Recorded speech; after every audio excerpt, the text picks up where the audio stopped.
보여야 될 분들이 좀 들고 있는데 한 번 더 하시. 그래도 잘 오셨습니다. 자, 한 번 더 보십시다. 말씀으로 꼭 은혜 받읍시다. 한국 교회는 80년대에 세계에서 유래를 찾아볼 수 없을 정도로 크게 성장을 했습니다.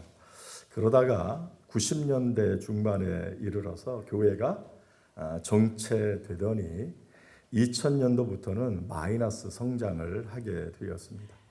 이때 교회 성장학자들이 앞다투어 그 원인을 분석하고 교회 성장의 저해 원인이 무엇인가를 발표를 하게 되었는데, 그 중에 하나가 교회가 너무너무 죄에 대한 이야기를 많이 했기 때문이다라고 말씀을 했습니다.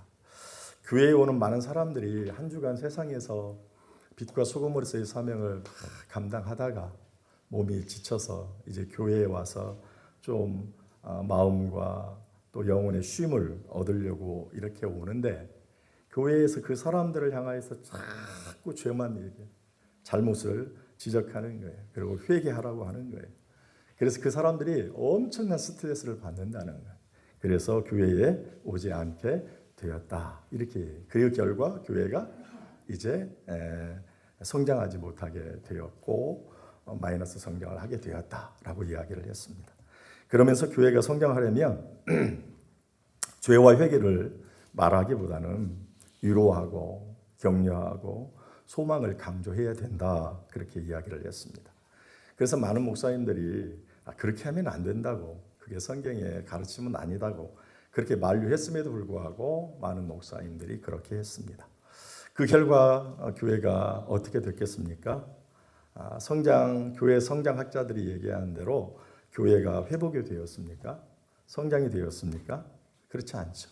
성장은커녕 오히려 교회가 더 쇠퇴하게 되고 더 성장하지도 못하게 되었다는 사실입니다. 그래서 지금은 많은 교회들이 성경의 본래의 가르침으로 돌아가야 한다라고 하면서 다시금 죄를 지적하고 회개를 촉구하고 어떠한 어려운 상황에서도 하나님의 말씀에 순종하는 삶을 살아야 한다라고 그렇게 강력하게 주장하고 가르치고 있는 것을 볼 수가 있습니다. 이처럼 교회가 진짜 교회 되려면, 교회가 진짜 교회다우려면, 그리고 교회가 정말 성장을 하려면, 다시 말해서 교회가 진짜 부흥을 하려고 하면 하나님의 말씀에 자신을 비추어 잘못된 것이 있다면 철저히 회개하고, 또 말씀이 우리에게 요구하는 바 말씀에 순종하는 바른 삶을 살 때 교회가 성장할 수, 또 교회가 교회다울 수 있다라고 하는 사실입니다. 그런 차원에서 오늘 우리는 본문을 통해서 왜 우리가 회개하여야만 하는지, 또 하나님께서 왜 우리로 하여금 회개를 시키시는가 하는 그 이유를 생각하면서 잠시 은혜를 나누려고 합니다. 오늘 본문은 우리가 익히 너무나도 잘 알고 있는 내용입니다. 하나님께서 밧세바를 유혹해서 간음의 죄를 저지른 다윗을 나단 선지자를 통해서 책망하고 회개하고 그를 구원한 그러한 내용의 말씀입니다. 다윗이 이제 왕위에 오른 이후에 엄청나게 전쟁을 많이 했습니다. 그때마다 하나님이 함께 하셔서 전쟁에 한 번도 패하지 아니하고 다 승리할 수 있도록 하나님이 해 주셨습니다. 특별히 10장 이후를 살펴보게 되면 다윗이 이제 암몬과 전쟁을 하게 되었는데, 이때 다윗이 그 전까지는 다 자기가 왕임에도 불구하고 군사를 이끌고 또 군사의 맨 앞에 서서 전쟁을 주의하면서 전쟁을 치루었는데, 이때만큼은 자신이 전쟁에 나가지 않고 군대 장관 요압이라고 하는 사람을 통해서 그로 하여금 전쟁에 나가도록 그렇게 하였습니다. 궁에 남아있던 다윗이 저녁 때 왕궁 위를 이렇게 거닐다가 우연히 우리아의 아내 밧세바가 목욕하는 것을 보고 유혹을 받아서 그를 데려다가 동심 곧 간음을 하게 되었습니다. 그 후에 밧세바가 아이를 가졌다라고 하는 소식을 듣게 되었습니다. 이것은 다윗에게 엄청난 문제였습니다. 왜 그런가? 그의 위치, 왕이라고 하는 위치를 생각할 때 그렇다라고 하는 사실입니다. 현재 다윗은 왕입니다. 모든 면에서 왕은 백성들의 모범이 되어야 되고 본을 보여야 되는 사람입니다. 그런데 그가 뭐 했어요? 간음죄를 지었습니다. 심지어 간음의 대상이 목숨 걸고 나간 나라와 국민과 왕을 위하여 목숨을 걸고 나간 충신 우리아의 아내를 범했다는 데 있어서 더 큰 문제가 있는 것입니다. 여러분 생각해 보십시오. 다윗 왕을 위해서 그리고 백성들을 위하여 목숨을 걸고 전쟁에 나갔는데 왕이라고 하는 자가 그 틈을 노려서 신하의 아내를 범했다. 이것은 단순한 간음의 문제가 아닌 것입니다. 이것은 도덕적으로 엄청난 비난을 받는 일인 것입니다. 심지어 왕으로서 신뢰를 완전히 잃어버릴 수도 있는 큰 죄요 잘못이라고 하는 사실입니다. 더 나아가 다윗이 지은 이 죄질이 너무너무 좋지 않습니다. 다윗이 지은 죄는 무슨 죄예요? 간음죄인데 이 간음죄는 율법에 의하면 죽음에 해당하는 죄였다는 것입니다. 레위기 20장 10절 말씀을 보면 이렇게 말씀해요. 누구든지 남의 아내와 간음하는 자, 곧 그의 이웃의 아내와 간음하는 자는 그 간부와 음부를 반드시 죽일지니라. 이 간음죄는 반드시 죽여야만 되는 아주 큰 죄인 것입니다. 이런 죄의 심각성, 죄질이 얼마나 무겁고 큰가를 다윗 자신이 너무 잘 알고 있었습니다. 그래서 다윗이 이 문제를 해결하기 위해서 인간적인 방법, 즉 자신의 힘으로, 자신의 지혜로 그 문제를 해결하려고 했습니다. 어찌 보면 죄를 더 큰 죄로 덮으려고 하는, 그래서 그 문제를 해결하려고 했다는 사실입니다.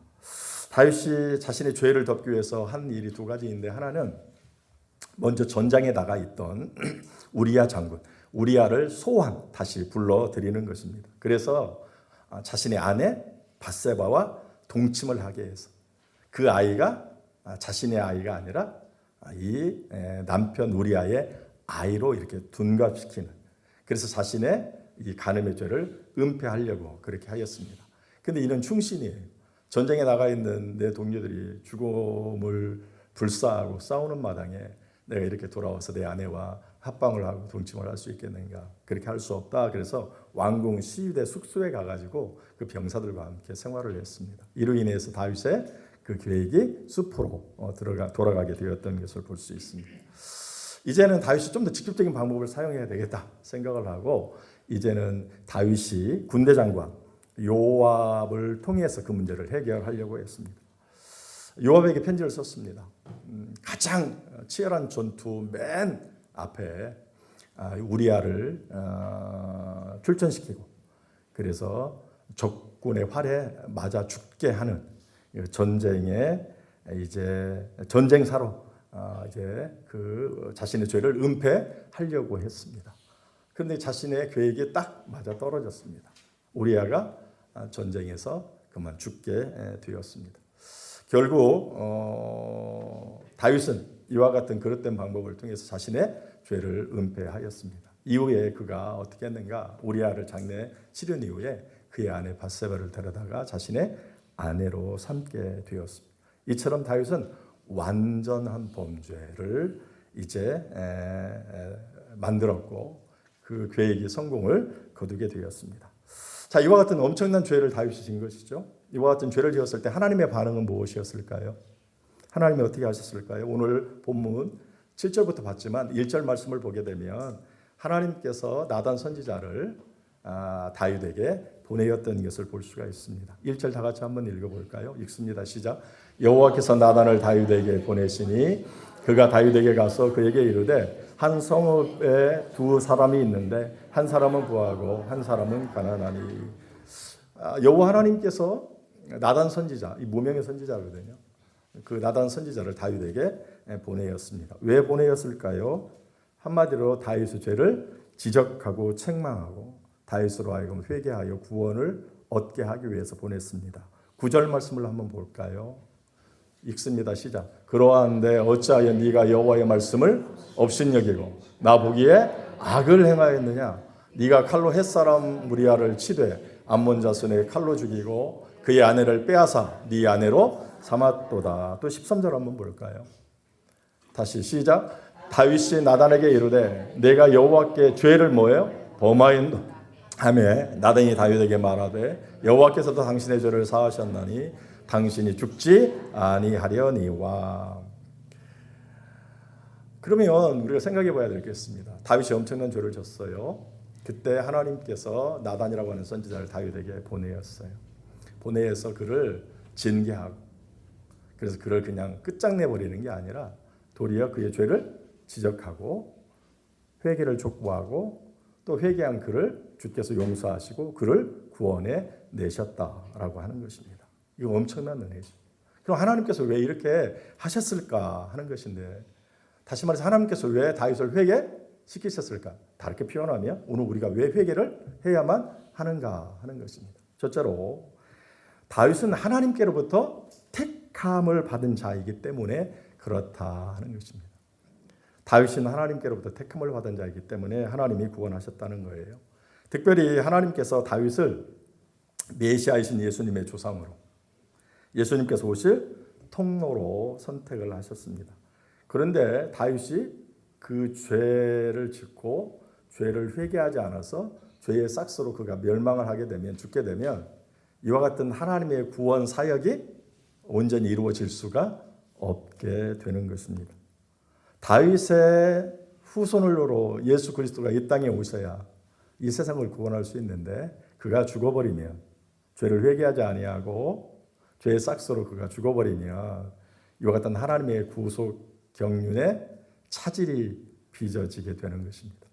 그래서 하나님께서는 이렇게 예수 그리스도를 통해서 다윗을 선택하셨기 때문에 선택한 백성을 멸망시키지 아니하고 구원시키셨다라고 하는 사실입니다. 특별히 다윗이 엄청난 범죄를 저질렀음에도 불구하고 하나님께서 그를 회개하도록 하고 그래서 그를 구원하셨다. 이와 같은 엄청난 은혜를 베푸셨다라고 하는 그러한 사실입니다. 그렇습니다. 하나님은 한번 택한 자들이 있지 않습니까? 당신이 쓰시기 위해 하나님께서 한번 택한 그런 자들은 결코 어떠한 경우라도 하나님께서 버리지 아니하시고 반드시 구원하신다라고 하는 것입니다. 하나님께서 다윗을 구원하기 위해서요 엄청난 노력을 하셨어요. 가장 먼저 하나님이 인내하셨어요. 인내. 다윗에게 막 인내하면서 회개할 기회를 주셨어요. 그것도 거의 1년 동안. 오늘 하나님의 말씀을 잘 보면요, 하나님께서 나단이라고 하는 이 선지자를 다윗에게 보낼 때 다윗이 죄를 졌잖아요. 바로 보낸 게 아니에요. 거의 1년 정도 있다 보냈어요. 그것을 어떻게 할 수 있는가? 오늘 11장, 오늘 우리가 12장을 보잖아요. 11장 27절에 이렇게 말씀을 해요. 11장 27절 한번 읽어볼까요? 11장 27절 성경 가지고 있으면 한번 그렇게 보도록 하겠습니다. 11장 27절 자, 한번 읽겠습니다. 시작. 그 장례를 마침에 다윗이 사람을 보내 그를 왕궁으로 데려오니 그가 그의 아내가 되어 그에게 아들을 낳으니라. 다윗이 행한 그 일이 여호와 보시기에 악하였더라. 그 장례를 마치면, 이 장례는 누구의 장례예요? 우리야, 충신 우리야의 장례예요. 우리야의 장례를 마치고 다윗이 사람을 보내서 우리야의 아내 밧세바를 궁으로 데려와서 자신의 아내를 삼았어요. 그랬을 때 그 여인이 뭐 했다고 해요? 아이를 낳았어요? 안 낳았어요? 낳았어요. 근데 그 일은 여호와 보시기에 악한 일이에요. 그리고 오늘 12장의 1절에 누구를 보내요? 다윗에게 나단 선지자를 보내요. 여러분 아이 다 낳아보셨죠? 여자분들. 아이는 임신한 이후에 몇 개월 만에 아이를 낳아요? 10개월, 10개월 후에 낳죠. 그러니까 지금 다윗이 범죄를 했어요. 그리고 아이를 낳았어요. 그 다음에 누구를 보내요? 나단 선지자를 보냈죠. 그러니까 이 기간이 거의 뭐예요? 1년여 후에 하나님이 다윗에게 보냈다라고 하는. 이것은 이제 뒤집어서 생각해 보면 다윗이 1년 동안 회개했어요? 안 했어요? 안 했어요. 다윗의 범죄가 클까요? 작을까요? 엄청나게 커요. 아까 말씀드렸죠? 간음의 죄는 반드시 뭐에 해당해요? 사형에 해당하는. 그런데 거기에다가 또 누구를 죽였어요? 누구를 청부했어요? 우리아를 죽이라고 살인? 청부 살인죄를 저질렀어요. 이것만 저질렀을까요? 십계명에 내 이웃의 물건을 탐하지 말래요? 탐하지 말라는 죄를 졌어요. 여러분, 다윗은 엄청난 죄를 졌어요. 그런데 이 죄를 짓고도 1년 동안, 거의 1년 동안 뭐예요? 뻔뻔하게. 나는 뭐예요? 죄를 짓지 않은 사람인 것처럼. 나는 대단한 사람처럼, 거룩한 사람처럼, 훌륭한 왕인 것처럼 그렇게 사람을 다 기만하고 속이고 그렇게 죄를 짓고 있었다는 거예요. 이게 다윗이에요. 저분이 다윗 맞나? 할 정도로 참 뻔뻔하고 참 극악무도한 모습을 우리가 볼 수 있어요. 여러분이 하나님이라면 어떻게 할까요? 제가 하나님이라면 바로 그냥 끝장내요. 그런데 하나님은 어떻게 했어요? 안에서 길이 참았어요. 왜요? 왜 그랬을까요? 다윗으로 하여금 뭘 기회를 줘요? 회개할 수 있는 길. 오늘 저와 여러분을 생각하면 이 틀린 말 아니에요. 우리가 죄를 짓지요? 알지요? 곧바로 회개하나요? 아니에요. 내가 가까운 사람부터 시작해서 심지어 하나님마저도 속이려고 뻔뻔하게 죄 아닌 것처럼 나는 괜찮은 사람인 것처럼 뭐 이렇게 살아가잖아요. 그대로 살아가잖아요. 그냥. 다윗이 그랬다니까요. 하나님 보기에 막 역겨울 수 있어요. 이것을 알면 다른 사람 보기에도 어찌 그럴 수 있을까? 사람이 사람의 잘못을 내가 죄인인데 저도 죄인인데 죄인인 내가 저 사람의 죄를 봤을 때도 어찌 저럴 수 있을까? 어찌 사람이면 저렇게 할 수 있을까? 이렇게 생각하거든. 하나님이 보시기는 얼마나 더 하겠어요? 그러면 바로 그냥 끝장낼 수 있겠죠. 그런데 하나님은 그렇게 하지 않으세요. 왜요? 이게 은혜예요. 회개하고 돌아올 기회를 하나님이 주시는 거예요. 내가 막 이 지은 죄가 별로 그런 죄가 아니라 해서 내가 그냥 하나님의 멸망을 받을 만한 심판을 받을 만한 그런 정도의 죄가 아니어서 하나님이 나한테 벌을 내리지 않는 게 아니고 이 은혜예요. 회개하고 돌아올 수 있도록 기회를 하나님이 허락하시는 거예요. 우리 착각하거든요. 하나님께로부터 징계를 받지 않을 정도의 죄를 지은 것처럼. 그렇지 않아요. 근데 하나님께서는 그렇게 하지 않으셨다는. 자, 이렇게 기다렸는데 그러면 다윗이 이와 같은 하나님의 엄청난 은혜와 사랑을 깨닫고 회개했나요? 여전히 않더라는 거예요. 그래서 누굴 보낸 거예요? 선지자를 보내요. 왜요? 가만 놔두면 다윗이 죄를 깨닫고 회개할 수 있었을까요? 그렇게 못한다니까요. 이 사람이 지금까지 한 걸 보면 그래서 하나님 가만 놔두면 그냥 하나님 포기하시면 다윗은 틀림이 죄악 중에 계속 거하실 거고 그리고 그는 망할 수밖에 없어요. 죽을 수밖에 없어요. 그래서 이제서는 이제 더 이상 안 되겠다. 더 이상 내가 회개하고 돌아오도록 참고 기다려주는 은혜를 베풀었는데 이것도 안 되겠구나. 그래서 어떻게 하나님이 다급히 누구를 보낼까요? 나단 선지자를 보내었다는 거예요. 이게 성경에도 그렇게 나와 있어요. 성경의 예를 누구를 통해서 우리가 배울 수 있냐면 사울왕 있죠. 사울왕이 하나님 앞에 죄를 좀 저질렀어요. 우리가 잘 아는 대표적인 크게 두 가지죠. 하나는 아멜렉 쳐들어가서 다 멸해. 사람, 남녀노소 사람을 다 죽이는데 남자 여자 가리지 말고 노소 나이 먹은 사람이나 이 애기나 가리지 말고 다 죽여. 그 심지어 뭣도 죽여? 짐승도 싹 죽여. 그만큼 아멜렉이 죄가 커요. 출애굽을 할 때 제일 뒤에 연약한 자들, 병든 자들, 나이 먹은 자들, 어린 자들을 쳤다고요. 하나님이 내가 이 땅에서 그를 도말하리라라고 약속을 하셨기 때문에 하나님은 약속을 지켜요. 그들이 엄청난 죄를 짓는 아주 악한 민족이에요. 그래서 하나님이 그를 징계하심으로 하나님의 약속은 이루어지고 하나님은 공의로우신 분이라고 하는 이 사실을 드러내려고 이 사울왕에게 명했는데 아각 왕을 살려주고 좋은 짐승들을 살려놨죠. 블레셋과 전쟁을 해요. 블레셋하고는 반드시 전쟁하겠어요. 이스라엘의 모든 왕들은 반드시 블레셋과 전쟁을 해요. 블레셋과 전쟁을 앞두고 하나님께 제사를 드리고 전쟁에 나가자고. 사무엘 선지자를 초청했는데 사무엘 선지자 좀 늦었죠. 그때 어떻게 합니까? 백성들의 동요가 일어나고 하나하나 타령도 일어나고 그나저나 전략이 약한데 이런 일로 인하여 시간이 지체되면 전력이 더 약화되고 우리가 블레셋과의 전쟁에서 질 수도 있겠는데 그러면서 누가 예배를 해요? 자기가 제사장으로서 역할을 하면서 제사를 주도했어요. 그때 하나님께서 사무엘 선지자를 통해서 회개를 촉구했다고 해요. 잘못을 지적했다고 해요. 그런데도 여전히 죄를 회개하지 않더라는 거예요. 그러니까 하나님은 어떻게 했어요? 내버려 두셨어요. 그 결과 그는 죄악 중에 거하다가 완전히 멸망을 하게 되었던 것을 볼 수가 있습니다. 하나님이 다윗을 더 이상 놔두면 스스로 회개하고 돌아오기를 기다렸는데 이거 안 될 것 같아요. 그래서 나단 선지자를 통해서 회개를 촉구하고 그래서 그를 구원하게 하셨다라고 하는 사실입니다. 오늘 우리도 마찬가지입니다. 우리가 왜 회개를 해야 되는가라고 했을 때 우리가 구원받기 위해서 우리가 회개해야 된다는 것입니다. 우리가 말씀을 들을 때요 자신의 죄가 깨달아집니다. 내가 말씀을 읽을 때요 자신의 잘못된 것이 깨달아져요.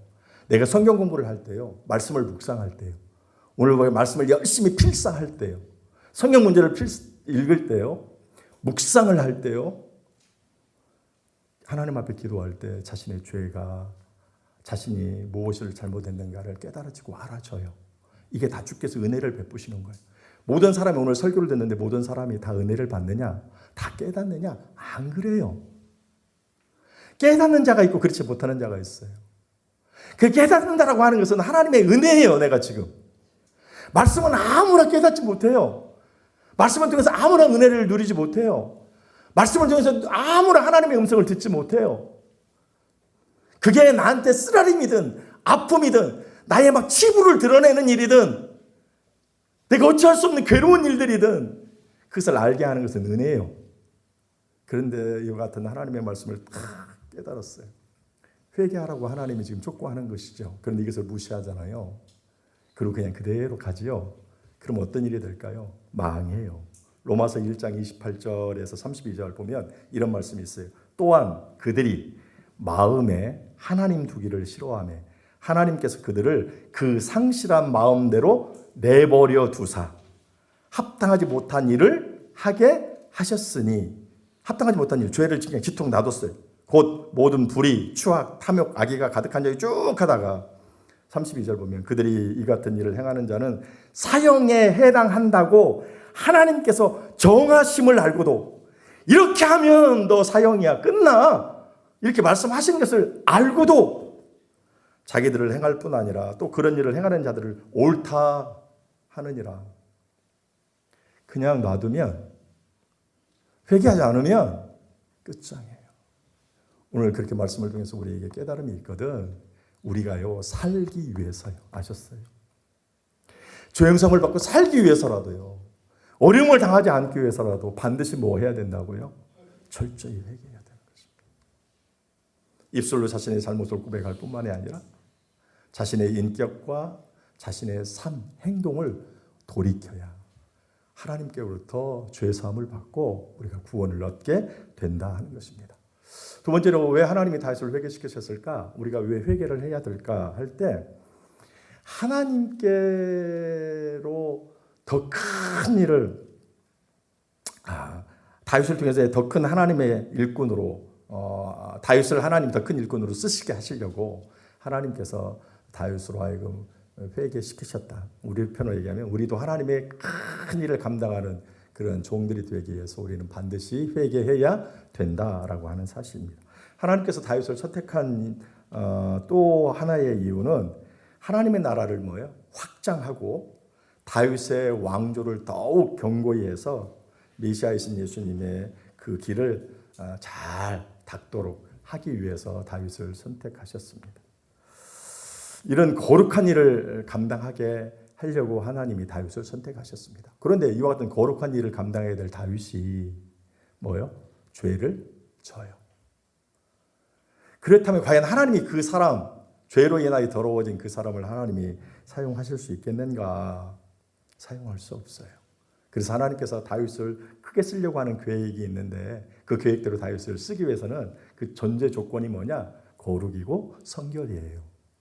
그래서 죄의 자리에 머물고 있는 다윗에게 나단 선지자를 보내서 그 죄를 깨닫게 하고 회개케 하고 용서하시고 그를 구원하셨다라고 하는 그러한 사실입니다. 오늘 우리도 마찬가지예요.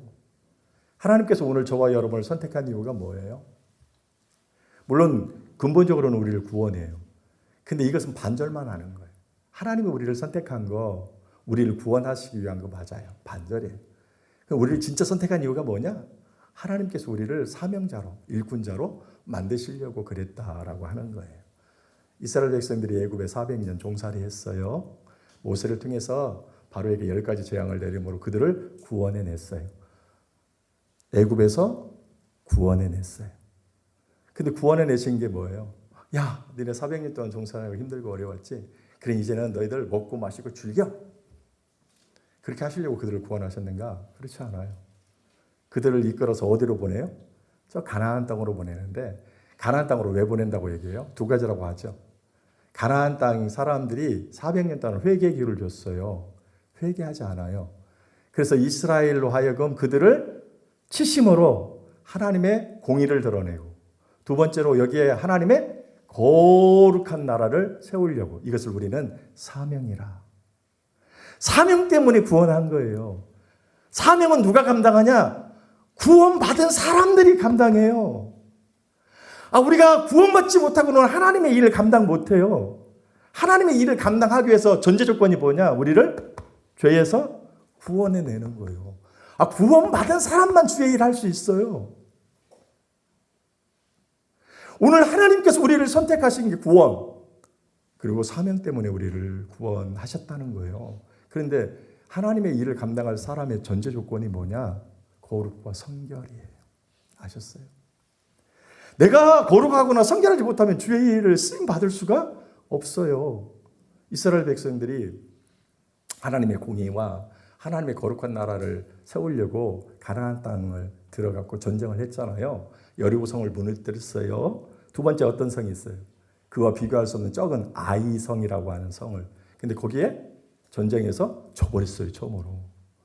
왜 그래요? 아간이라고 하는 사람이 뭐 했어요? 죄를 졌어요. 하나님께서 여호수아에게 얘기해요. 야, 여리고성은 11조와 같은 개념이야. 여리고성을 거기를 다 무너뜨리고 거기에 있는 모든 예물을 누구한테 바치라고요? 하나님께. 가나안 땅을 전쟁을 해야 되는 가장 처음 여리고성이에요. 그래서 여리고성은 이 가나안 땅에 있는 모든 이방 나라 이 전쟁의 첫 번째 11조의 개념이에요. 그래서 하나님께 그 예물을 드리라고 하는 거예요. 전쟁에서 너희가 이렇게 드리면 하나님을 하나님으로 인정한 것으로 알고 하나님이 나머지 모든 전쟁에서 승리를 안겨주시겠다고 하는. 그런데 여기서 아간이 훔쳤어요. 전쟁이 졌어요. 나중에 알고 보니까 아간이. 지금 이들이 세우려고 하는 나라는 어떤 나라예요? 거룩한 나라예요. 거룩한 나라. 이 사람들이 지금 가서 하는 일이 뭐예요? 죄는 잘못된 거야 하고 죄를 지금 다 멸하는 거잖아요. 죄를. 그리고 거룩한 나라를 세우려고 하는 거 아니에요. 죄는 잘못됐어. 죄는 반드시 징계받아야 돼. 그러면서 죄 짓지 아니하는 거룩한 나라를 세우려고 하는데 거룩한 나라를 세운다고 하는 그 사람이 뭘 져요? 죄를 졌단 말이에요. 그래서 일벌백계 하는 거예요. 이 사람을 죽임으로 인하여 너희의 싸움의 성격이 뭐냐? 그 일을 감당할 너희들은 어떠한 사람들이 되어야 되냐? 거룩하고 성결해야 된다. 오늘 우리가 하나님께 쓰임을 받기 위해서 구원을 받았다니까요. 예수 믿고 이 땅에서 그냥 잘 먹고 잘 사다가 천국 가게 해서 우리를 구원하신 게 아니고 구원을 하신 이후에 하나님의 사명을 감당하라고 이것 때문에 우리를 구원했다니까요. 근데 이것은 성결하고 거룩한 자야만 사용받을 수가 있어요. 우리가 철저히 죄를 회개하고 내가 성결과 거룩을 유지하지 아니하면 내가 하나님 나라의 사명을 감당할 수 없다라고 하는 그러한 사실이에요. 우리가 잘 아는 디모데후서 2장 20절로 21절 큰 집에는 금그릇과 은그릇뿐이라 큰 그릇과 은그릇뿐 아니라 나무 그릇과 질그릇도 있어 귀하게 쓰는 것도 있고 천하게 쓰는 것도 있나니 그러므로 누구든지 이런 것에서 자기를 깨끗게 하면 귀히 쓰는 그릇이 되어 거룩하고 주인의 쓰기에 합당하며 모든 선한 일에 준비함이 되리라. 큰 집에 금그릇, 은그릇, 그리고 또 뭐요? 질그릇, 나무 그릇이 있대요. 그럼 어떤 그릇 쓴다고요? 금그릇이라고 쓰지 않는데 더러우면 안 쓰고 뭐하며? 깨끗하며. 이 큰 집은 뭐예요? 교회예요. 그것의 여러 그릇들은 교회 안에 알고 있는 오늘 저와 여러분들이요. 로마서 9장 24절에 이 그릇은 우리 곧 유대인들 중에서 뿐만 아니라 이방인 중에서도 부르신 자니라. 이 그릇은 유대인뿐만이 아니라 이방인들도 얘기한다는 거예요. 오늘 이런 사람을 어떤 그릇 쓴다고요? 깨끗한 그릇이요. 깨끗해야만, 성결해야만 하나님이 우리가 쓰임을 받을 수 있다니까요. 여러분이 정말 하나님 나라에 귀하게 쓰임 받기를 원한다면 뭘 유지해야 될까요? 거룩과 성결이에요. 여러분의 집안이, 여러분의 자녀와 여러분이 정말 하나님 나라에서 크게 쓰임 받으려면 성결해야 돼요. 부모도 성결하고 자식도 성결하고 이 집안 자체도 성결해야 하나님께 그 가정을, 그 가정에 있는 자녀들을, 부모들을 주께서 크게 사용하신다라고 하는 그러한 사실이에요. 더러우면 안 써요. 아나니아 삽비라 있죠. 사도행전 5장에 가면 하나님 앞에 어떻게 했어요? 예물을 탁 이렇게 드리려고. 근데 드리려니까 아까워요. 그래서 어떻게 했어요? 일부 이렇게 숨겨놓고 이게 다예요 하고 드렸어요. 여러분, 자신의 재물을 팔아서 주의 이름으로 많은 사람들을 구제한다는 거, 이거 정말 대단한 거예요. 여러분, 자신의 재물을 팔아서 어렵고 힘든 사람 구제하는 거, 이거 아무나 못해요. 아나니아와 삽비라가 그 재물을 팔아가지고 주의 이름으로 어려운 이들을 구제하려고 했던 것, 이거 엄청나게 귀하게 쓰임받는 거예요. 그런데 뭐 하니까? 숨겼다고요. 죄를 졌다고요. 거룩이 훼손됐다고요. 성결하지 못했다고요. 하나님이 안 써요.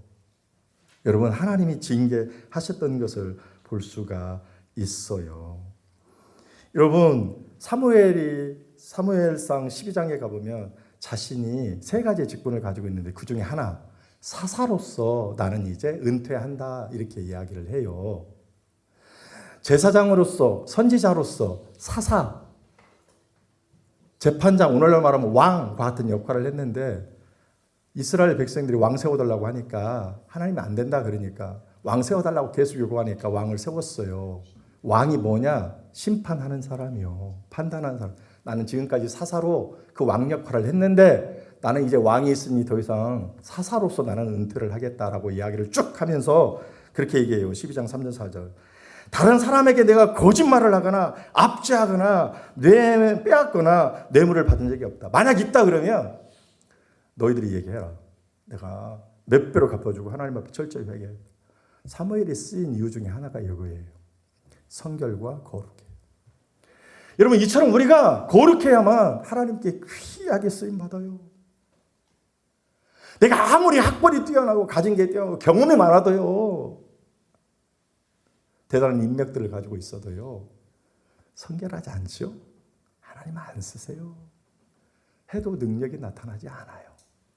여러분, 그래서 우리가 회개해야 된다는 거예요. 마지막으로 하나님의 이름이 회방받지 않기 위해서 하나님이 다윗을 회개시켰어요. 우리가 하나님의 이름에 먹칠하지 않기 위해서라도 우리가 회개해야 된다 하는 거예요. 14절 보고 설명하고 마치도록 하겠습니다. 14절. 다 같이 한번 볼까요? 시작.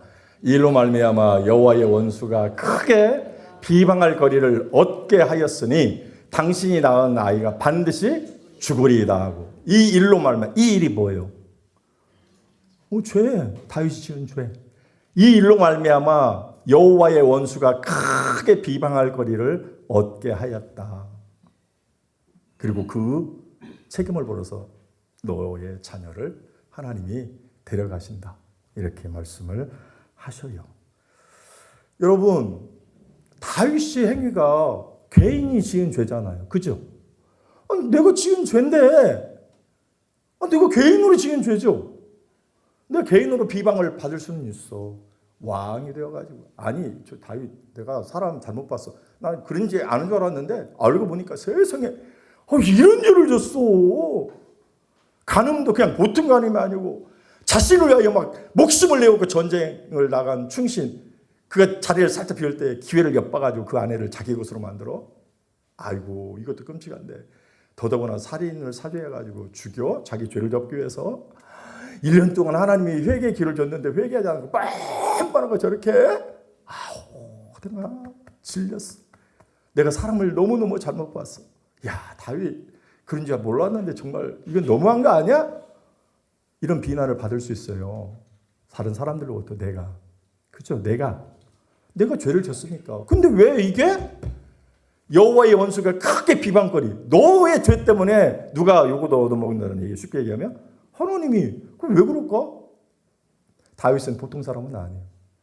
이 나라가 이스라엘이라고 하는 나라가 누구의 나라예요? 하나님의 나라예요. 하나님의 주인이에요. 근데 하나님은 참 왕이시지만 불구하고 영이셔. 눈에 보여요? 안 보여요? 안 보여. 그래서 자기 대신 대리자를 세웠는데 그게 누구요? 다윗이요. 그래서 다윗은 개인일 뿐만이 아니라 곧 누구요? 하나님이요. 눈에 보이는 하나님. 나 개인이지만 그러면 나는 또 누구 어떤 성격을 떼요? 하나님이요. 제가 늘 얘기하잖아요. 왕은 하나님 앞에 딱 쓰면 백성을 대표하는 사람이에요. 왕은. 내가 하나님 앞에 딱 쓰잖아. 나 혼자 쓰는 게 아니고 나는 누구를 대표하는 거예요? 백성을 대표해요. 그래서 나 혼자가 아니고 나는 곧 하나님 앞에서 백성 전체예요. 근데 내가 백성 앞에 딱 썼어. 하나님을 대신해서. 그럼 나 개인이 아니라 나는 누구를 대표한다고요? 하나님을 대표하는 대표성이 있어요. 그래서 그가 비록 잘못했지만 그를 세우신 하나님이 어떻게 해요? 엄청나게. 오늘 우리도 마찬가지죠. 오늘 우리가 성도예요. 오늘 누구예요? 하나님의 백성이요, 자녀예요.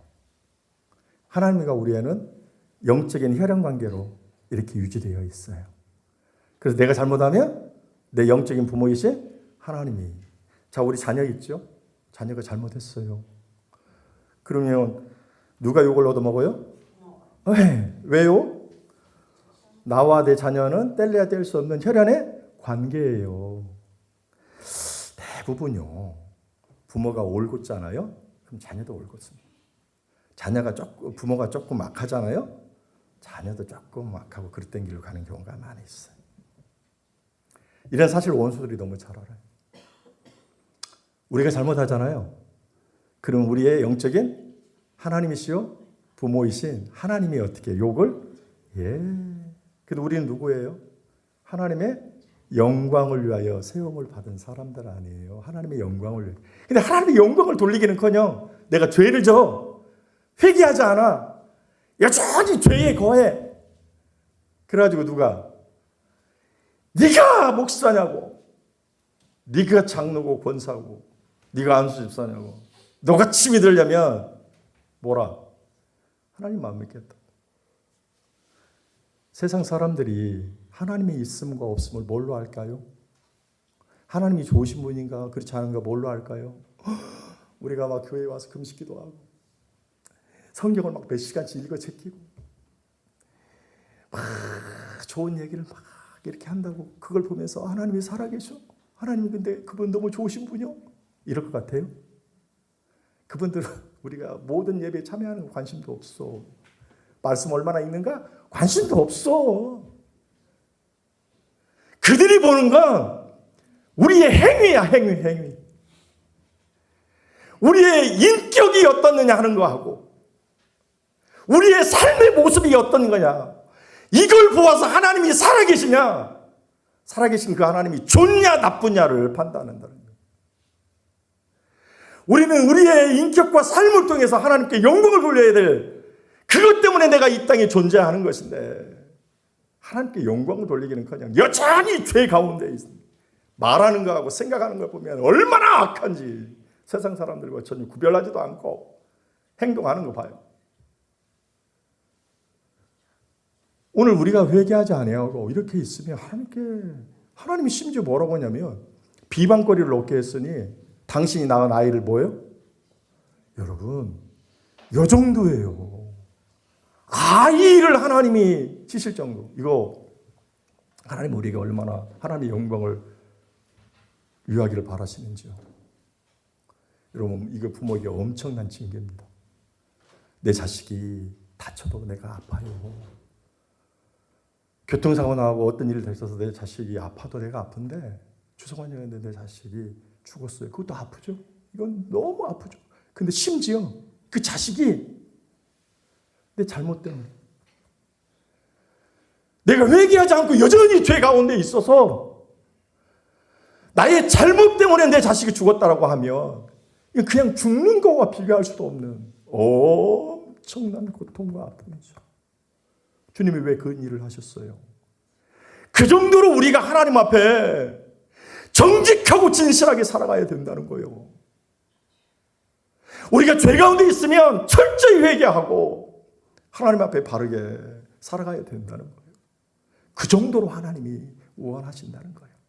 이럴 때 우리가 하나님께 불영광을 돌리는 게 아니라 영광을 돌린다 하는 거예요. 말씀을 정리하는 거예요. 왜 하나님이 나단 선지자를 보내서 다윗을 회개시키는가? 오늘 우리가 왜 회개해야 되는가? 우리가 살기 위해서 그래요. 죄 가운데 그냥 있으면 우리 멸망해요. 사울왕을 빌듯 보아서 알잖아요. 우리가 살려면 말입니다. 어려움에서 우리가 회복하려면 말입니다. 우리가 죄 회개해야 됩니다. 하나님께 정말로 구원받고 맡겨주신 사명을 잘 감당하려면 우리가 회개해야 됩니다. 그리고 우리가 하나님께 영광을 돌리려고 하면 우리가 회개해야 됩니다.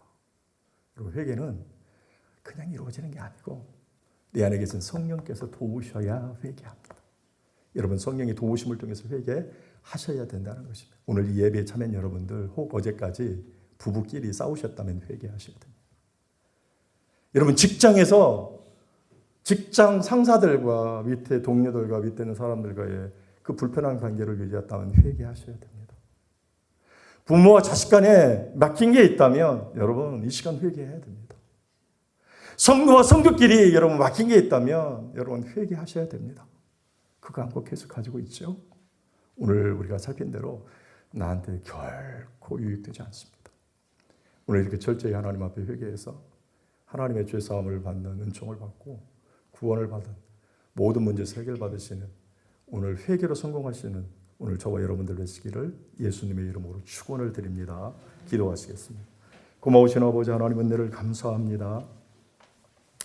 오늘도 우리를 사랑하여 우리가 왜 하나님 앞에 회개만 해야 되는지 하나님이 얼마나 우리에게 회개를 요구하시는지 다윗의 모습을 통해서 생각해 보았습니다.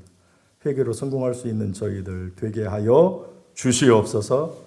예수님의 이름으로 감사 기도 올리옵나이다. 아멘. 다 같이 일어나셔서 마지막 찬송 284장 부르